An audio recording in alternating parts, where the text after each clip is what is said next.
Now to good things happening in Troy. A young boy from Troy building an 1830-style clay bread oven at the Troy Historic Village.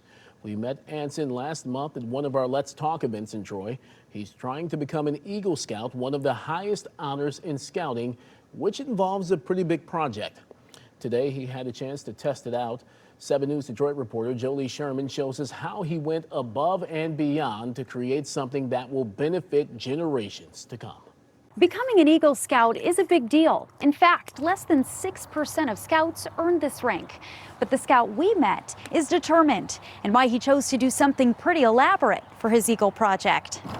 It's really cool. It's like I built like a little part of like history. With dreams of becoming an Eagle Scout, 15-year-old Anson Pingree wanted to do something complex. Like I don't want to like do anything like small, or like I want it to be long lasting. Pingree, who loves history, made this, an 1830-style oven for Troy's historic village. It's really exciting for us. The village's youth program director, Alex Konechny, says he's always wanted to offer what they call living history at the site. So that's like when you go to Greenfield Village and there's people cooking in the buildings and stuff, right? And so I've had this vision of having, space to do those kinds of things, like, a bread oven for baking bread and things like that. So the scout got to work. He started the project in July and spent the next 4 months building the oven from the ground up. Yeah, it was a lot of work. A lot of time and effort, but he had his dad by his side. I was a Boy Scout. I was an Eagle Scout.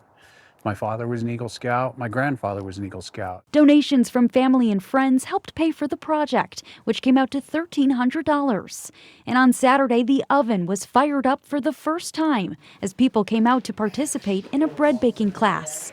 So I actually have way more surface area. The instructor wearing 1830-style clothing and following a bread recipe from that era. I think they're going to get their hands involved in history. They'll have the ability to actually see how the yeast was made and how the yeast was utilized, with the process and the techniques. Not only did Jeff Pavlik teach the class, he's also an Eagle Scout and helped with the oven too, a project that supports Troy's historic village in a major way. Being able to offer programs like this is how we operate. This is how we stay open and serve the community this way. Seeing him by the oven and the big smile on his face, it just warms my heart. Safe to say this oven will be well used, and Anson Pingree is well on his way to becoming an Eagle Scout. He just has to pass his Eagle Board of Review, which he hopes to do by the end of the year. In Troy, Jolie Sherman, 7 News, Detroit. Thank you, Jolie. And don't miss your chance to share your story. This month, 7 News Detroit is bringing our Let's Talk series to Warren, and we want to hear directly from you. Join us at the Milestone Grill on 12 Mile next Wednesday, November 12th from 4:30 to 6:30 p.m. It's your opportunity to share what's happening in your neighborhood, voice your biggest concerns, and let us know what matters most to you.